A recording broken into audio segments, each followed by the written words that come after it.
The race to 5G is on, and the battle for talent is getting fierce. Welcome to 5G Talent Talk with Carrie Charles, a podcast dedicated to helping you face the future workforce head on. Navigate this challenging talent landscape with innovative strategies to attract, retain, and engage people in this new world of work. Only here on 5G Talent Talk with Carrie Charles, CEO of Broadstaff Talent Solutions.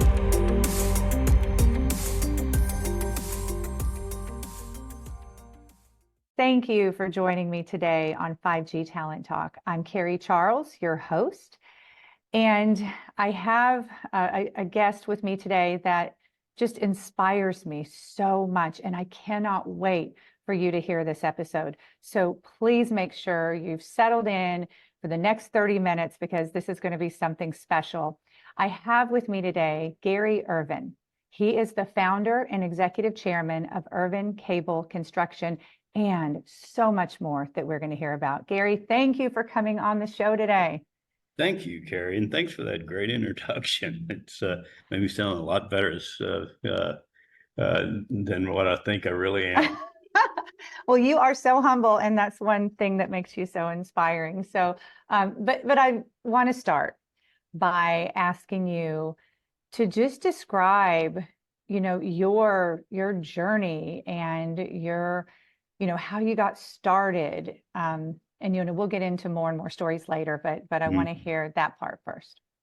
Well, it's not like it was a well thought out plan. I was a grad assistant in college. I went to in Missouri, Central Missouri State University, and I was a wrestling coach and a grad assistant in the business department. I ended up coming home in the summers in Kentucky, where I live, and I worked underground in the coal mines, and I shot dynamite. And my last year, I was a grad assistant. My dynamite job got paneled. I couldn't get hired back at the coal mines, and I applied for a cable TV lineman position, and that's where it started. 45 years ago this month, actually. So it started out with me, and then 2 years later, a brother joined me, and then 2 years after that, another brother joined me, and today we've got 2,500 employees, and they're not all relatives. A lot of them are. Well, tell Gary, what is the story behind Ervin Cable? Like, let's dig into this a little bit more, because again, it is so inspiring. And how many years have you been in business again? 45 years. I started 45 years. It was, I guess I'm aging myself, but this will be my 45th year that I've been in business. And we started in the cable TV business, building coax, and it evolved into all forms of telecom. We ran copper. We got electrical license in several states. And to where we're at today, we've done a lot of wireless. We've built fiber for a lot of the 5G rollouts, and now we do mostly fiber optic construction. So it's evolved in the last 45 years from me and my brother and a couple trucks to we do a little bit of everything. We've got a pretty robust engineering department that does a lot of really neat stuff with GIS software. So that's how we got there. It's 45 years. Not to get too deep in the weeds. There were a lot of twists and turns, and one thing I love about this industry is how it does change. Anytime you're in technology, you can't sit on one thing for too long. It seems like it's constantly moving. So, and I like that. And a few years ago, you became a subsidiary of Dycom. Mm-hmm. Yeah, about 20 years. So I've got about half of my telecom career in privately held and owned. We not only constructed cable fiber networks, we also owned and operated several cable TV systems.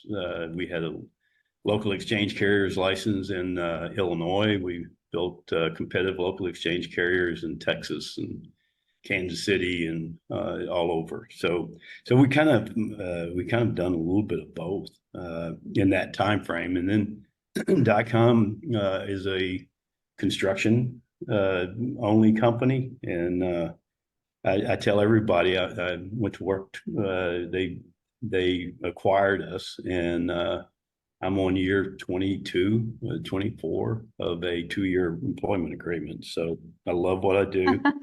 I never wanted to get out of the construction side of it, and I'm still doing it today. You know, Gary, you have so much passion for what you do. And you talked about, you know, the mission for connecting rural America, right? And how many miles of fiber you build a day. And when I hear you talk about it, like you light up. What's behind that? You know, it's, what I'm doing right now, the majority of what we do, well, not the majority, most of what we do now is a lot of the broadband work, rural broadband. And we work for a lot of small entities, a lot of small municipal utilities, rural electric co-ops, and that are all ran by a board.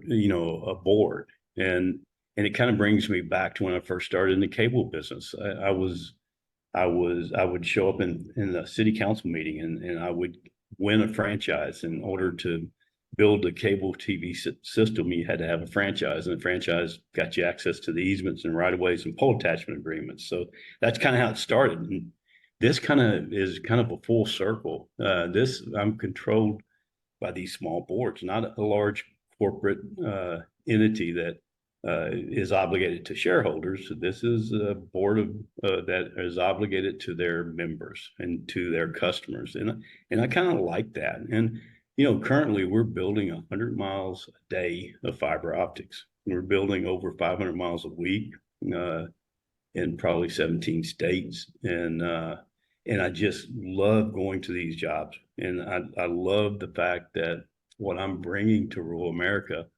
These are areas that don't have cell phone services, and what I'm bringing, I know will change the culture and change their life by this infrastructure that we're building. So I feel, I'm just the guy climbing the poles and building it, but I know what it's going to do. I've seen it in my 40 years, what this resource brings to a community, and I'm glad to be part of that. That's probably what I'm more excited about than anything I've done in the last probably 20 years. So you have an innovative method to place fiber in inner cities. Can you talk about that method a bit? Yeah, and it's something that we developed. We work a lot with Google.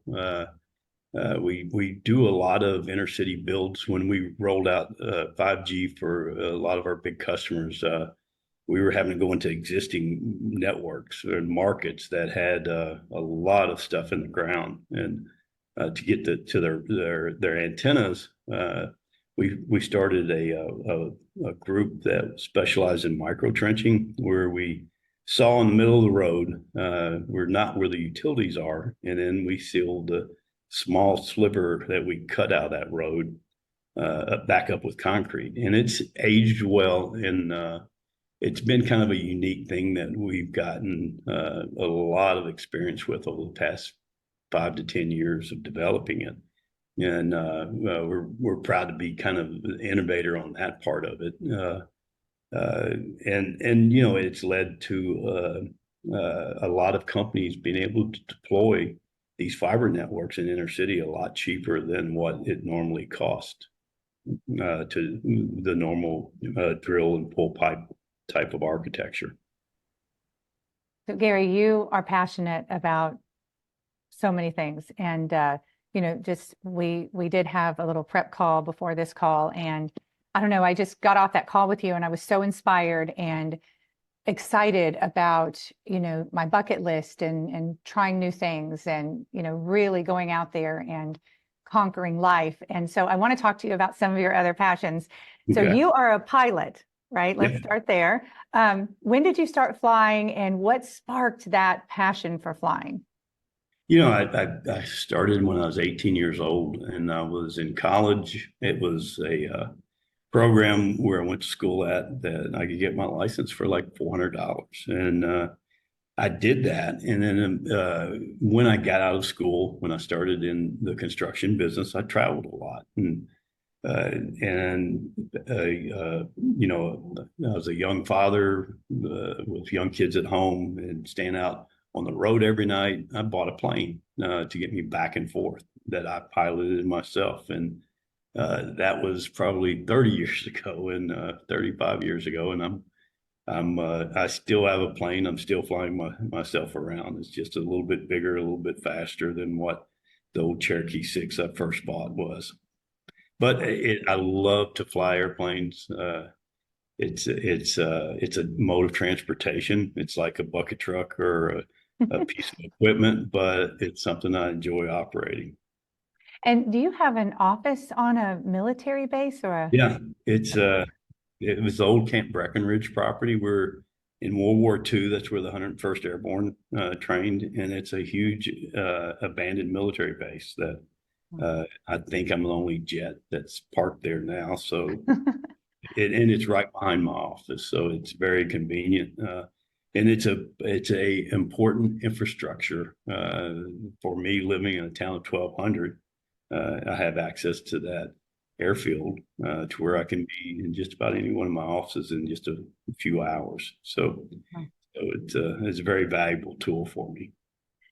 So another one of your passions is mountain climbing. And I spent quite a bit of time actually on your website, garyclimbsmountains.com, garyclimbsmountains.com. And gosh, I would encourage just everybody who is listening right now to go to that website. And again, that just lit me up. But I want to dig into this a bit with your climbing. And again, I want to look at your why behind it. Like, what was it that made you start climbing? Was it something that you've always wanted to do? Did you just do one and got hooked? I was always athletic, and I was a lot younger when I started this, but what started me 10 years ago, actually on the big mountains, was I had just came back from doing 2 seasons of Amazing Race with my daughter. And I was gone for like 6 months and back-to-back seasons I filmed. And I kind of felt a little guilty. I had 4 kids, and my 2 sons were a senior in high school and senior in college. And I said, what a perfect time. Let's go to Africa, which is one of my favorite places in the world. And we're going to do something with just the guys. We're going to do something physical and challenge ourselves. We're going to climb Kilimanjaro, and then we'll go to Zanzibar and hang out on the beach. And that was the first big mountain I ever climbed. And I just climbed it a month ago, again, 10 years after that. But it's something that called to me like nothing ever did. And after I got done with it, I scheduled the next mountain, the next big mountain. And then it led me to Everest.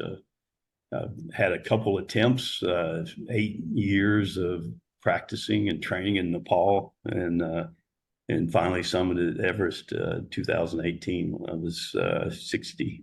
So it's something that I've climbed all 7 summits. So everybody says, "Are you done?" And I'm just started. So there's a excuse me, there's a thing called the Adventurers Grand Slam, which is you climb all the major mountains, the highest point in every continent, and you trek to both the North and South Pole. And that's my next challenge that I'm working on now and training for is in January going to the South Pole, and April of next year I hope to walk to the North Pole. Oh my goodness. You have a blog also, and you have it's Lessons to My Grandkids. And I'd like to know, what is, let's say, one of your favorite lessons from that blog? And the reason that started is my oldest grandchild just turned 7 this week, and I was on Everest in 2018 when he was born. Felt terrible. Felt a lot of guilt about missing it. But it started me on leaving a message, that something that happened during the day or during a week that I learned something about myself. One of the things about mountain climbing and alpine type of climbing is it challenges your mental, physically, and you learn a lot of stuff. I learned probably more about myself in the last 10 years climbing mountains than I've had the 55 years before. So I started writing down things that I wanted my grandkids to remember about me, things that I see important in life, and some of it would be something silly like beware potato sellers. A lady fell and broke her leg in a potato cellar, and my lesson to my grandkids were, you're always going to fall in life, and it's not how your injury occurred, it's how you recover from it and move on.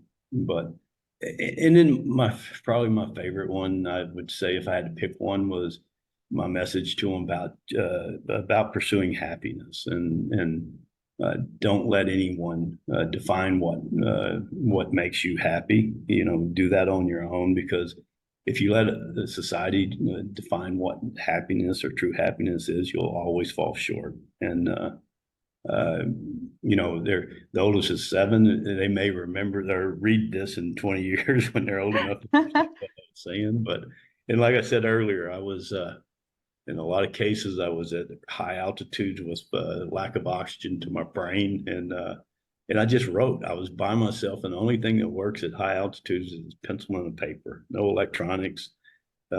Typically, my Sherpa doesn't speak English, and it's just me in a tent. So and my thoughts, and I just wanted to make it count, make my time away from home mean something in the future to my grandkids. So that's what started the blog, and I'm still writing them today. What is the process that you use for climbing mountains? Is there a process that you? There is, and I talk a lot about this, and I still talk to a lot of school kids. I enjoy doing that. In 2016, on my first attempt at Everest, I saw several people die. I was with them, and I was physically tore up really bad. I tell everybody I had my kidneys quit functioning. I had frostbite in my face. I had loss of feeling in my toes and feet, or toes and fingers, and I tell everybody it took months to recover. It took me a year to convince my wife I had to go back in 2018.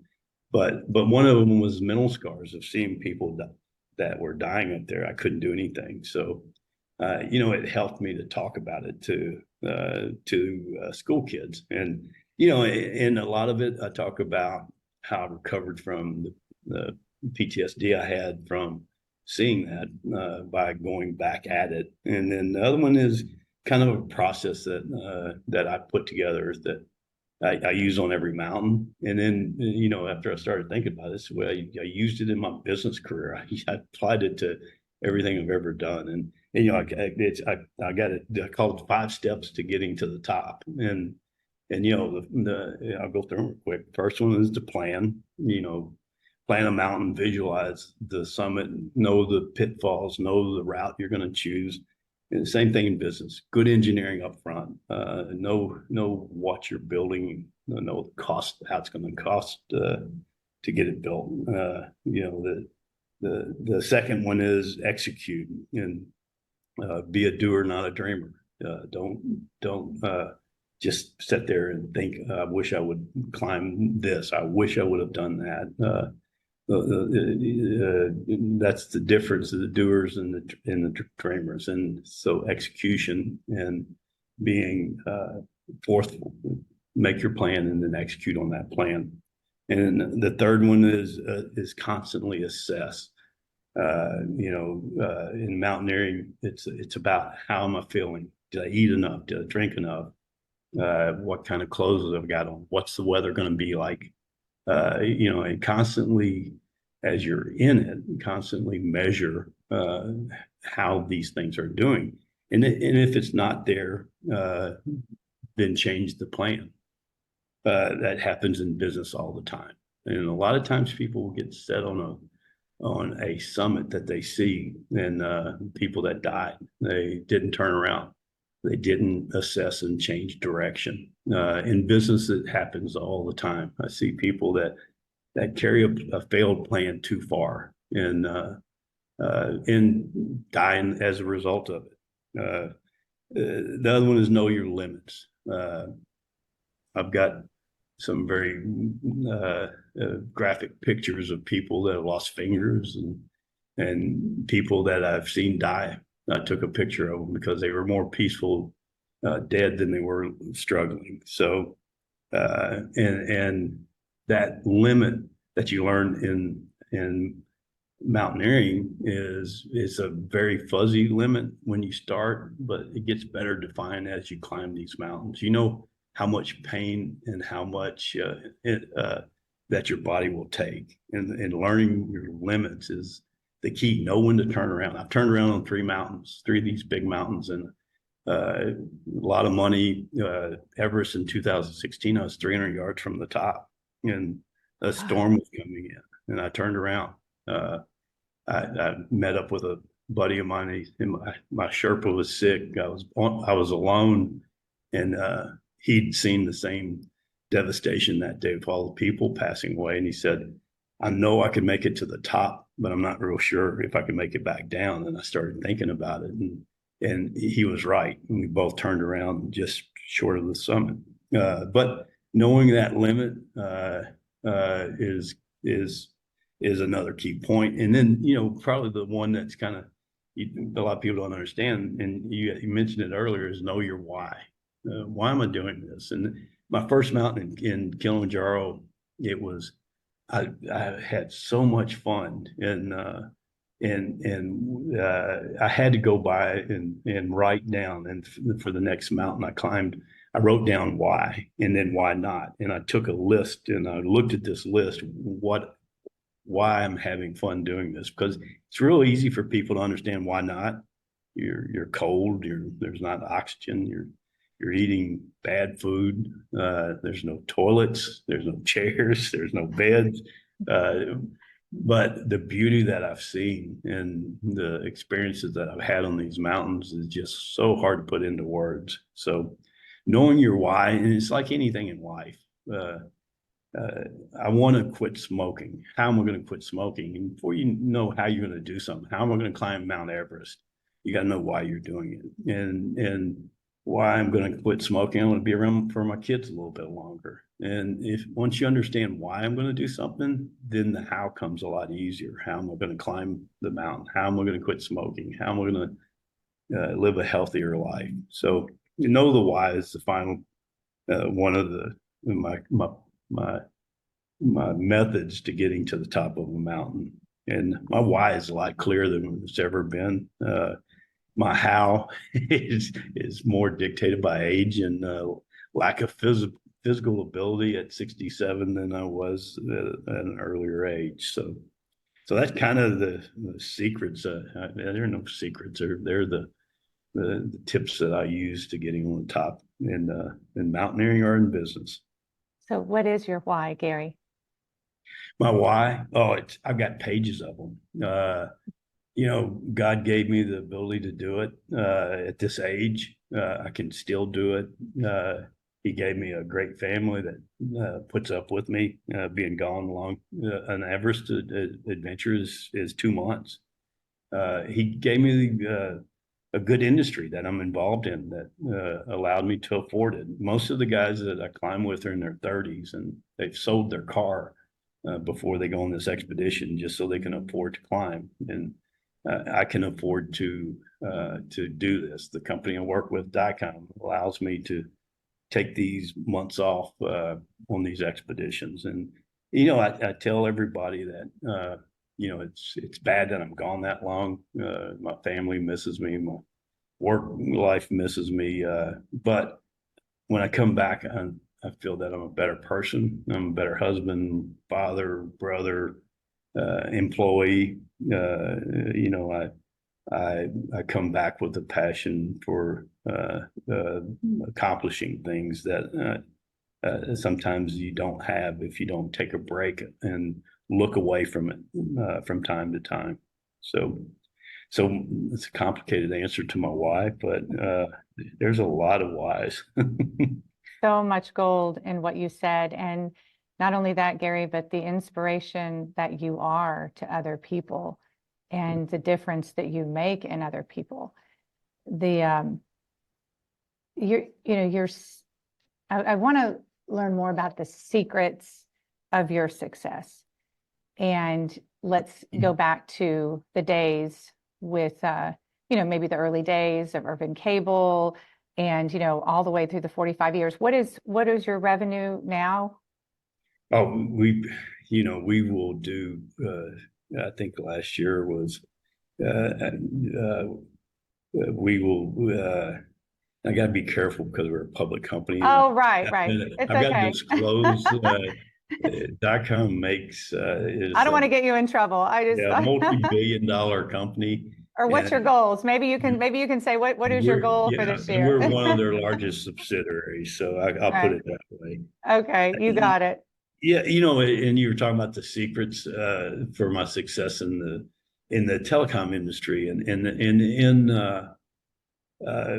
this, and it's been three real simple things that we follow, and it's been the same way since I was climbing the poles or digging the ditches myself. It's and I call it the three follows. We follow the money. The companies we work for, I made sure that I looked in their public reports. I saw what their CapEx budget was. Right now, we're following a lot of the RDOF, the CARES Act money, a lot of the government funding for building out broadband. So follow the money. You want to make sure that what you're doing, you're going to get paid for. So we follow the money. We track different fundings, whether it's private bank debt or government. We follow that money, and usually where the money is, the work is. The second part is we follow the tech. The technology and has evolved so much over the past 40 years. It's just unbelievable what I've been told so many times that after this, you're going to be out of a job. After they deploy fiber, it's infinite the amount of voice calls can be made, and you're going to be out of a job. After my very first cable system I built was 450 megahertz, and it carried 72 analog video channels. And they said there's only 3 networks and 12 channels on satellite. What are you going to do after you build a 72 channel system? And you're going to be out of a job. And it never fails that there's always it always fills in. And now broadband's the same thing. We built 1 gig networks for Google and for Verizon, and they said, well, that's too much. Nobody can ever use 1 gig. Well, we're building 10G PON now. And it's the same thing with, you're never going to build or fill up a 72 channel video. You're never going to, you're going to overbuild the capacity. That's been going on for 40 years, and I've never seen it. And so I guess my message on that part of it is my confidence that people are wrong when they tell me that is really, really high. And I said that even if I can't put my finger on what's the next big thing, it seems like there's always going to be something. So the technology, following the technology is important. The most important place to follow is following the people. And I tell everybody that I'm successful because of the people I met in this industry, the people who may have been on a pole or digging a ditch with me that now are the CEO of the company. And the people that I worked with that have been with me for the 40 years that I've been at it. I've got probably 30 people that have been with me over 25 years out of the 2,000. and so I follow both the people that I work for and the people that I work with. People that have got talent, I want to keep, and that's probably the most important asset I've got. It's more important than any truck or trencher or computer that we have, are the people that represent my company. And I call it my company. It's a shareholders company, but I pretend and I still treat it and work in it like it is mine. So the people are the most important thing that I follow, in both employees and customers. So Gary, I've just finished reading for the second time a book called Good to Great, and my leadership is reading that team now. And you are one of those great leaders. Like, that chapter that describes a great leader is you.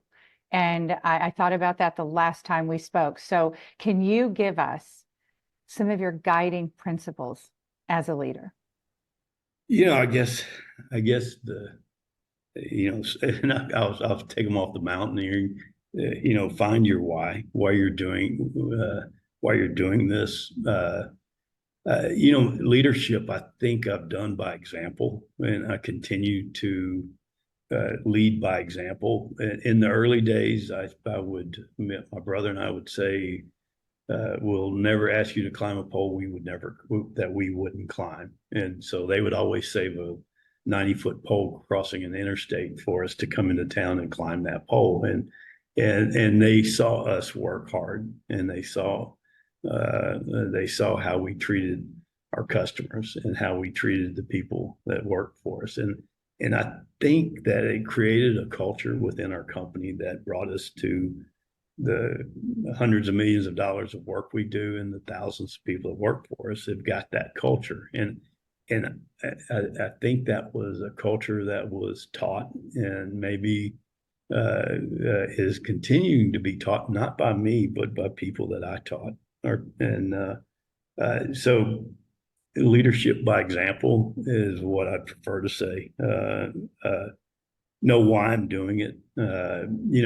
And one of my lessons to grandkids probably is what are you going to do in life? And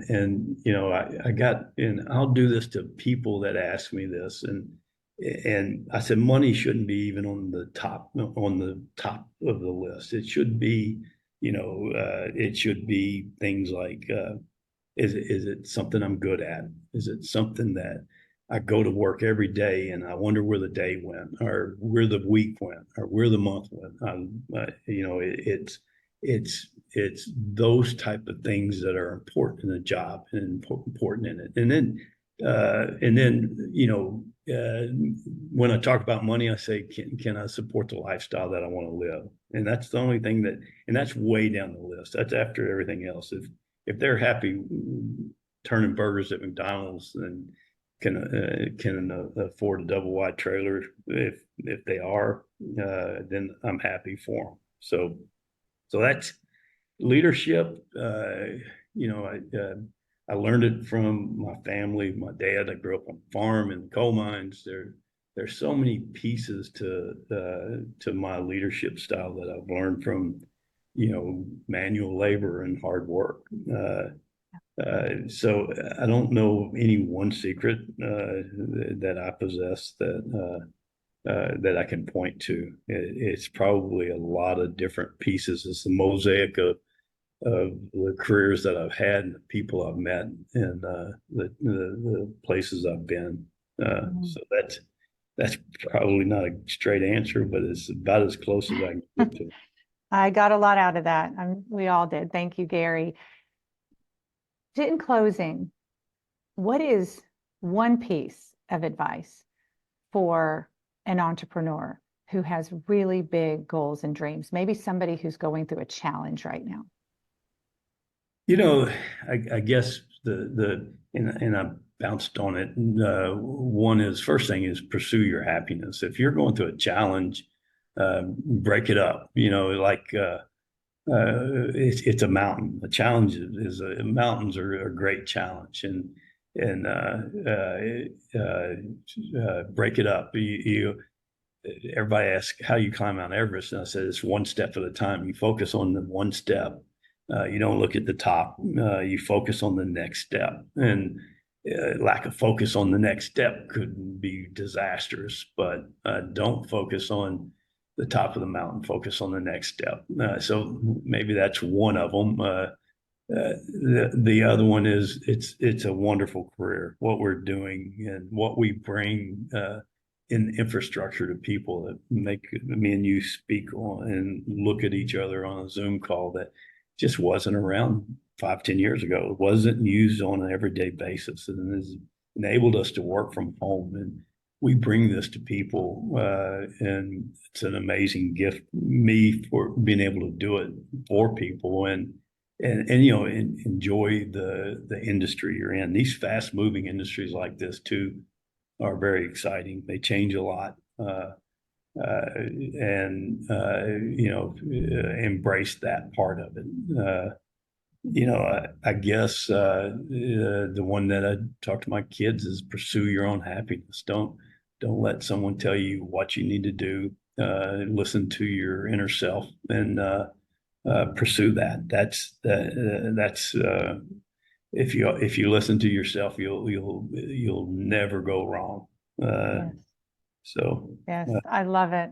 Oh, Gary, I could just talk to you for hours and hours and days. I would like to share all the ways that we can learn more about you, about Ervin Cable. The website for Ervin Cable is ervincable.com. That's spelled ERVIN cable.com. And then the other website to learn more about you, Gary, is garyclimbsmountains.com. I would encourage everyone to check that out.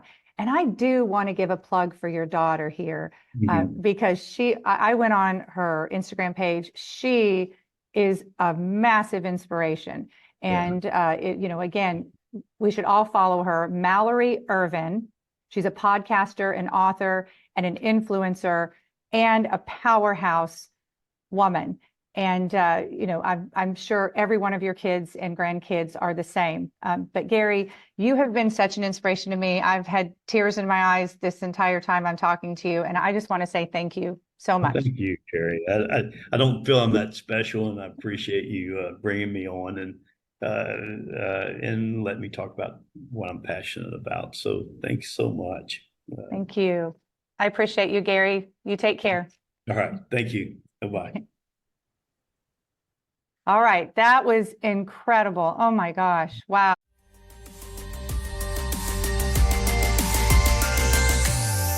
Thank you for listening to another informative episode of 5G Talent Talk, brought to you by RCR Wireless News, Telecom Careers, and Broadstaff Talent Solutions.